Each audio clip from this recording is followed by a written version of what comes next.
Hello students, welcome back to the सबसे ज़्यादा आग निकलने वाला सीरीज। तो अभी question is from path finder. जल्दी से क्वेश्चन को पढ़ के उसको अप्रोच करते हैं, सीखते हैं कि इसमें क्या कॉन्सेप्ट छुपा है। ओके, जल्दी से विदाउट वेस्टिंग टाइम चलो। क्वेश्चन में बोल रहा है कि एक फिक्स्ड एक कंटेनर है। देखो, हाँ, मैं क्वेश्चन को लैंग्वेज में पढ़ो तो उसमें एक पिस्टन रखा हुआ है। एक बॉक्स है, उसमें उस चैम्बर में वैक्यूम करके रखा है, वैक्यूम करके रखा है। ठीक है, पढ़ो पहला लाइन। और उसमें पिस्टन का मास दे रखा है एम, और जो छोटा सा पार्टिकल है, दोनों कंपार्टमेंट है, एक एक पार्टिकल है, वो दोनों स्मॉल एम मास का है। कितना मास? स्मॉल एम, ये वाला स्मॉल एम। अब बोल रहा है कि ये पिस्टन ना फ्रिक्शनलेस है और वो स्लाइड कर सकता है without any friction inside the cabin. ठीक है, और इनसाइड द कंपार्टमेंट। तो पहले वो एकदम बीच में है, यहाँ पे जितना साइड खाली है यहाँ पे भी उतनी साइड खाली है, और ग्रेविटी फ्री बोल रखा है, कोई भी एयर वगैरह नहीं है, वैक्यूम बोल रखा है, तो कोई ऑब्स्टेकल्स तो है नहीं।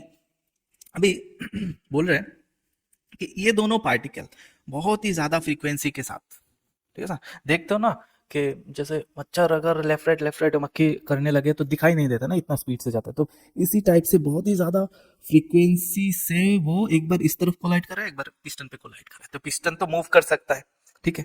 तो वही, तो इसको कोलाइड कर रहा है मतलब क्या, बार बार 1 सेकंड में मान लो कि 1000 बार कोलाइड कर रहा है 1 सेकंड में। अगर कोलाइड कर रहा है तो इसमें एक एवरेज फोर्स लग रहा है, ठीक। फिर लेफ्ट साइड का जो है वो भी इसमें एवरेज फोर्स दे रहा है। लेफ्ट और राइट सिमेट्रिक है इनिशियली, तो हो रहा क्या रहा है, लेफ्ट से जितना एवरेज लग रहा है राइट से भी उतना एवरेज फोर्स लग रहा है। इसी वजह से रीजन मैंने बोल दिया। क्वेश्चन में क्या बोला है देखो कि वेरी हाई फ्रीक्वेंसी से कोलाइड कर रहे हैं। In doing so they are colliding elastically, no energy loss, elastic collision भी बोल रखा है, with the ends of the cylinder and with the piston. When the piston is at centre it is in equilibrium. तो question में equilibrium बोल रहे हैं, उसके बाद हमें सोचना है कि इक्विलिब्रियम में रहेगा क्यों। ठीक है, क्योंकि दोनों तरफ से एवरेज फोर्स सेम लग रहा है, क्योंकि दोनों का कोलिशन का फ्रीक्वेंसी सेम है। ठीक है, अच्छा। Now the piston is shifted slightly towards one of the ends, थोड़ा राइट या थोड़ा लेफ्ट में ले जाके विद ए नेग्लिजिबल स्पीड, मतलब मान लो कि ऐसे स्लोली शिफ्ट करवाया, नेग्लिजिबल स्पीड बोल रहे हैं, एंड देन रिलीज्ड, थोड़ा राइट में ले जाके इसको रिलीज कर दिया या थोड़ा लेफ्ट में ले जाके इसको रिलीज कर दिया। What will happen to the piston? तो ऑप्शन पहला बोल रहा है कुछ नहीं होगा, दूसरा ऑप्शन बोल रहा है कि सेंटर पे वापस आ जाएगा, तीसरा ऑप्शन बोल रहा है कि left and right simple harmonic oscillation शुरू हो जाएगा, लास्ट ऑप्शन बोल रहा है कि ऑसिलेशन तो होगा लेकिन वो सिंपल हार्मोनिक नहीं होगा। तो अब सी और डी में हमें अगर डिस्टिंग्विश करना है तो हमें फोर्स को प्रोपोर्शनल टू एक्स दिखाना है या फिर माइनस एक्स दिखाना है प्रोपोर्शनल टू एक्स। अगर वो हो गया तो ये सिंपल हार्मोनिक है, नहीं हुआ तो नॉन सिंपल हार्मोनिक ऑसिलेशन है। ठीक है, अगर फोर्स एक बार पॉजिटिव एक बार नेगेटिव आ रहा है तो ऑसिलेशन आएगा, लेकिन प्रोपोर्शनल टू एक्स नहीं होगा तो सिंपल हार्मोनिक नहीं होगा, कुछ भी हो सकता है। पहला ऑप्शन है, और पहला ऑप्शन तो कुछ बोल रहा है कि कुछ भी नहीं होगा, राइट साइड में शिफ्ट करेंगे तो वहीं पे रह जाएगा और कोलाइड एवरेज फोर्स इक्वल रहेगा।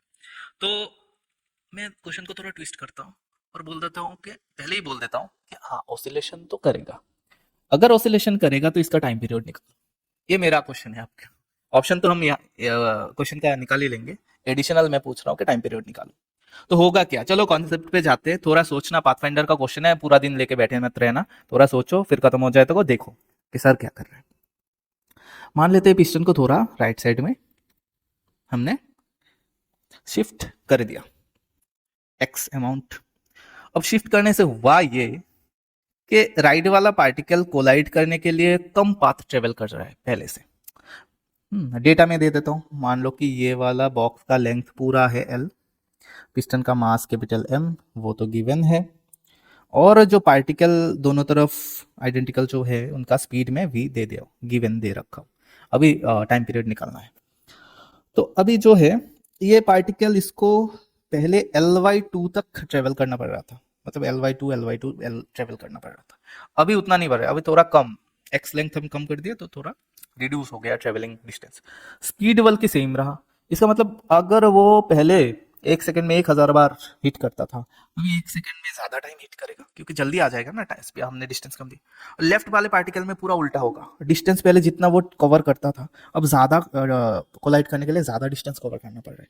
मतलब इसका जो 1 सेकंड में 1000 बार अगर कोलाइड करता था, अभी 1 सेकंड में मान लो कि 700 टाइम्स कोलाइड कर रहा है, मतलब रिड्यूस हो गया फ्रीक्वेंसी, कोलिशन फ्रीक्वेंसी। तो अगर कम बार कोलाइड कर रहा है तो एवरेज फोर्स भी रिड्यूस हो जाएगा, यहाँ पे एवरेज फोर्स भी और राइट साइड में ज्यादा बार कोलाइड कर रहा है तो एवरेज फोर्स भी इंक्रीज हो जाएगा। तो अगर राइट साइड में एवरेज फोर्स इंक्रीज हो जाएगा तो नेट फोर्स किस तरफ रहेगा, इसमें नेट फोर्स लेफ्ट की तरफ आ जाएगा, राइट साइड वाला फोर्स ज्यादा हो गया तो वो वापस इधर आएगा। ठीक है, तो सर पहला ऑप्शन तो it will stay wire it is released, ये तो नहीं होगा। ठीक है, कैंसिल करते हैं। It will ultimately come at the centre and stop, centre में तो आ जाएगा। अब अगर कोई नेट फोर्स से सेंटर में आए तो वो इसमें वेलोसिटी गेन करते हैं तो वापस लेफ्ट में जाना चाहिए, तो वहां पे स्टॉप तो नहीं होगा। ठीक है, बी भी हमने कैंसिल कर दिया, तो सी और डी में होगा। ठीक है, अभी अगर लेफ्ट में ले आते पहले तो फिर F1 वाला में कोलिजन फ्रीक्वेंसी ज्यादा हो गया तो F1 का एवरेज वैल्यू इंक्रीज हो गया, F2 में कोलिजन फ्रीक्वेंसी कम हो गया तो F2 का एवरेज वैल्यू कम है, तो नेट फोर्स राइट की तरफ हो जाएगा। तो किसी भी तरफ शिफ्ट करे फोर्स टुवर्ड्स इक्विलिब्रियम मतलब सेंटर की तरफ रहेगा। तो ऐसा तो ऑसिलेशन में ही होता है। अब ऑसिलेशन को चेक करते हैं कि whether it is proportional to x और नॉट। ठीक है, वहीं से हमारा टाइम पीरियड भी निकल जाएगा। ठीक, सोच लो, कोशिश करोगे खुद से। ओके, तो पहले मान लेता हूं कि यहाँ पे F1 है, एक कोलिशन हुआ, दूसरे कोलिशन में उससे घूम के कोलाइड करके वापस आना पड़ेगा दूसरे कोलिशन। अभी टाइम कितना लगेगा ईच कोलिशन के बीच बीच में, कितना टाइम बाद बाद एक कोलिशन हो रहा है, मतलब जो टाइम हो रहा है वो हो रहा है L/2 plus x distance cover कर रहे हैं, T1 मान लेते हैं ये लेफ्ट वाला पार्ट को, डिवाइडेड ये दो बार जा रहा है ये path, multiplied by 2 divided by speed भी, तो ये T1 मिल गया। अगर T1 मिल गया, अब F1 देखते हैं एवरेज फोर्स पिस्टन में लेफ्ट साइड से कितना लग रहा है। तो पहले मोमेंटम डिलीवर करता है mv, वापस आते टाइम ले आता है -mv, तो चेंज इन मोमेंटम फाइनल मैंने इनिशियल करे तो चेंज इन मोमेंटम आ रहा है ट्वाइस ऑफ mv। ठीक है, twice of mv divided by time तो हमने निकाल ही लिया, 2 से मल्टीप्लाई कर देते हैं, l plus 2x divided by v, तो सिंपली क्या आ रहा है 2mv square by l plus 2x, calculate करके साथ में रख दिया। अभी राइट साइड वाला पार्ट देखते हैं। राइट साइड वाले पार्ट में पार्टिकल एक बार कोलाइड करने के बाद फिर वापस जाएगा, जाके घूम के दोबारा आके कोलाइड करेगा। सेम अगर हम टाइम को t2 लिखेंगे तो t2 में कितना टाइम लगेंगे, L/2 से x रिड्यूस हो गया है अभी इसका ट्रेवलिंग पाथ, वो दो बार जाना पड़ रहा है तो multiplied by 2 divided by its speed.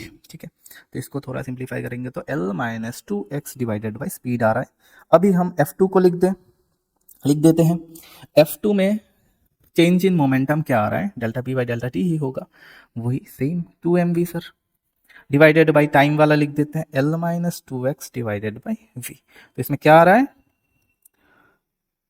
2mv square divided by L-2x, simply दिख रहा है हमारा F1 कम हो गया है, नीचे वाला पार्ट ज्यादा है ना, ये वाला ज्यादा है तो F1 लेस देन F2 है, लेकिन हमने शिफ्ट करवाया F1 के फेवर में, मतलब राइट साइड में शिफ्ट कराया, तो हम नेट फोर्स भी किस तरफ एज्यूम करके लिखेंगे, राइट साइड में। अगर वो रिस्टोरिंग हुआ मतलब डिस्प्लेसमेंट का ऑपोजिट डायरेक्शन में हुआ तो ऑटोमेटिकली नेगेटिव साइन आ जाएगा, तो ऐसे ही लिखना पड़ता है। तो हम अभी पूरा कैलकुलेशन पार्ट में घुस जाते हैं। नेट फोर्स हमें चाहिए एसएचएम को दिखाने के लिए, सीधा लिखते हैं F1 minus F2, F2 minus F1 नहीं सर, F1 माइनस F2 क्यों लिखा, क्योंकि मैंने डिस्प्लेसमेंट राइट साइड में लिया था तो उसी के फेवर में नेट फोर्स भी लिखा। ठीक है, चलो F1 कितना है, 2mv square divided by L plus 2x minus 2mv square divided by L minus 2x, 2mv square को कॉमन रखते हैं और इसमें अगर कैलकुलेट करेंगे तो नीचे आ जाएगा L square minus 4x square, ऊपर माइनस 4x आ जाएगा। ठीक है, चलो एफ नेट हमारा क्या निकल रहा है,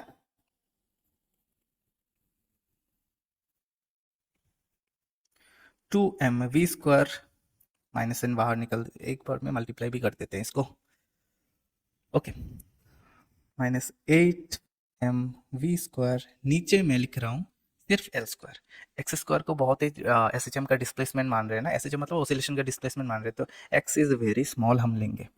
ठीक है, अगर बहुत ही छोटा हुआ तो एक्स स्क्वायर टर्म को हायर ऑर्डर टर्म हो गया थोड़ा सा, इसको हम जीरो मान सकते हैं, तो एल स्क्वायर आ गया और साथ में एक्स, ओके, इसको कंपेयर करेंगे minus x, that means force is net force is proportional to minus x, क्या हुआ सर आंसर, सीधे सीधे बात, it will start oscillating and simple harmonic. तो करेक्ट आंसर क्या है? Option c. लेकिन हमें क्या निकालना है? Time period. तो टाइम पीरियड के लिए 2 pi into root under m by k. यहाँ पे एक मिस्टेक हो रखा है क्या सर? हमें ऑसिलेशन किसका निकालना है? पिस्टन का, पार्टिकल का नहीं, पिस्टन का। तो हमें मास भी कैपिटल वाला ही देना पड़ेगा, कैपिटल एम। पिस्टन का मास कैपिटल एम दिया हुआ है, ठीक है। तो 2 pi into root under capital m, देखो बाई के तो ये वाला हो गया, ये वाला part, 8 mv² divided by l², ठीक है। बाकी तो कैलकुलेशन आ गया, सॉल्यूशन। तो इस तरह से। अच्छा एक बात और, जो हमारा रिवीजन सीरीज चल रहा है ना, उसमें नेक्स्ट वाला पार्ट आएगा रोटेशन का, एज डिमांडेड बाई यू, ठीक है। अभी कमेंट बॉक्स पूरा खाली है, कुछ भी डिमांड करो, नेक्स्ट ऐसे क्वेश्चंस और आने चाहिए या नहीं, वो मैं अभी लाता रहूंगा मार्च के मंथ में ऑनवर्ड्स, ठीक है। और रिवीजन में नेक्स्ट वाला रोटेशन आने वाला है, उसको पूरा देखने से आपका कॉन्सेप्ट क्लियर हो जाएगा, ठीक। Okay fine. और नेक्स्ट देखते हैं इसके बाद क्या क्वेश्चन मैं लेके आता हूँ। तब तक के लिए गुड बाय।